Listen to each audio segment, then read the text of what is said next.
Aditya L1 solar mission चांद के बाद अब भारत के इसरो ने 2 सितंबर को अपना पहला सूर्य मिशन आदित्य L1 शनिवार को सुबह 11:50 पर श्री हरिकोटा स्पेसपोर्ट से इसे सफलतापूर्वक लॉन्च कर दिया।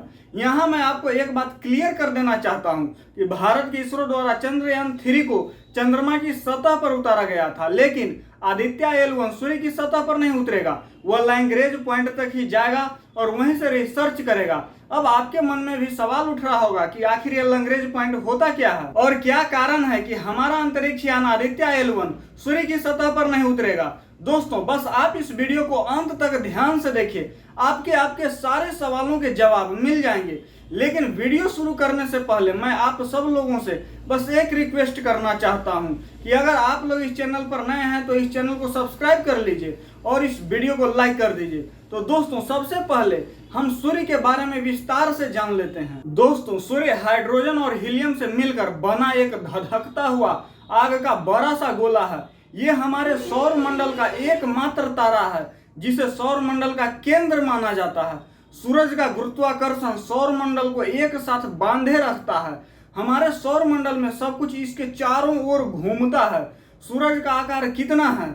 सूर्य को सौर मंडल का सबसे बड़ा तारा माना गया है, जिसकी केंद्र से सतह तक की दूरी 6,95,508 किलोमीटर है। इसमें पूरे सौर मंडल के द्रव्यमान का यानी भार का 99.86% हिस्सा है।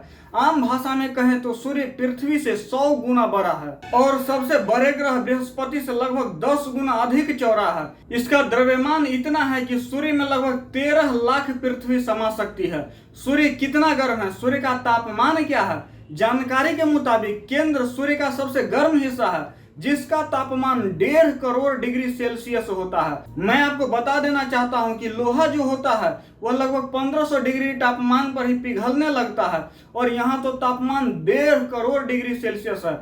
हालांकि जैसे जैसे सूर्य से केंद्र की दूरी बढ़ती जाती है, तापमान में गिरावट आने लगती है और यानी केंद्र में उत्पन्न ऊर्जा को बाहरी परत तक पहुंचने में 10 लाख वर्ष तक का समय लगता है और जब तक यह सतह पर आता है तब तक तापमान 5,973 डिग्री सेल्सियस तक कम हो जाता है। लेकिन यह अभी भी इतना गर्म होता है कि हीरा भी उबल जाए।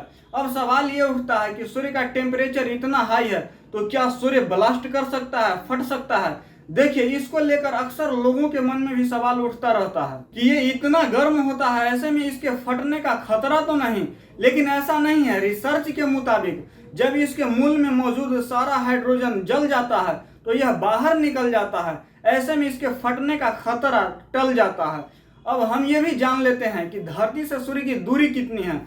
देखिए, पृथ्वी से सूर्य की दूरी लगभग 15 करोड़ किलोमीटर है और किसी विमान को इतनी दूरी तय करने में 20 साल से भी अधिक का समय लग जाएगा। क्योंकि धरती से सूरज की दूरी करीब 15 करोड़ किलोमीटर है, ऐसे में आदित्य L1 मिशन धरती से 15 लाख किलोमीटर दूर स्थित L1 यानी लैग्रेंज पॉइंट 1 पर जाएगा। इस जगह से सूरज की दूरी 14 करोड़ 85 लाख किलोमीटर है। वैज्ञानिकों के मुताबिक आदित्य L1 इसी लैग्रेंज पॉइंट से सूरज की स्टडी करेगा। इस स्थान तक पहुंचने में सोलर मिशन आदित्य को 4 महीने का समय लगेगा।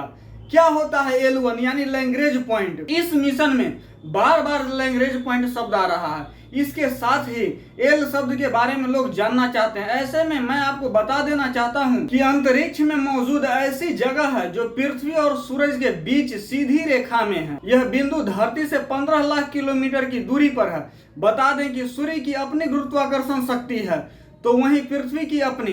अंतरिक्ष में जहां पर पृथ्वी की गुरुत्वाकर्षण शक्ति का असर खत्म होता है और सूरज की गुरुत्वाकर्षण शक्ति का असर शुरू होता है, इसी पॉइंट को लैग्रेंज पॉइंट कहा जाता है। मिशन आदित्य L1 को इसी पॉइंट पर तैनात किया जाएगा। 2 ग्रेविटी के बीच रहेगा आदित्य। वैज्ञानिकों ने मिशन को इस तरह से तैयार किया है कि यह लंबे समय तक वहां रहकर स्टडी कर सकता है। दरअसल वैज्ञानिकों के मुताबिक पृथ्वी और सूर्य की ग्रेविटी की जो सीमा है, वहां कोई छोटी वस्तु को लंबे समय तक रखा जा सकता है। आदित्य L1 दोनों ग्रहों की ग्रेविटी के बीच फंसा रहेगा। इससे आदित्य L1 के ईंधन की खपत कम होगी और वह ज्यादा दिन तक काम कर सकेगा। दरअसल सूरज की सतह से फोटोस्फीयर का तापमान करीब 5500 डिग्री सेल्सियस रहता है, जबकि उसके केंद्र का तापमान 1.5 करोड़ डिग्री सेल्सियस रहता है। ऐसे में किसी अंतरिक्ष यान का वहां जाना संभव नहीं है, इसलिए आदित्य L1 लैंग्रेज पॉइंट पर ही रहकर वहीं से रिसर्च करेगा।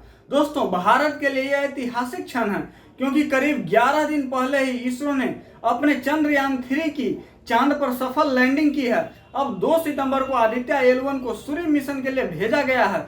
इतने कम समय में भारत और देश की स्पेस एजेंसी इसरो की यह दोनों उपलब्धियां देखकर दुनिया नतमस्तक है। दोस्तों, आपको यह वीडियो पसंद आया हो तो इस वीडियो को लाइक कर दीजिए और इस चैनल को सब्सक्राइब कर लीजिए। मिलते हैं आपसे अगले वीडियो में, तब तक के लिए जय हिंद।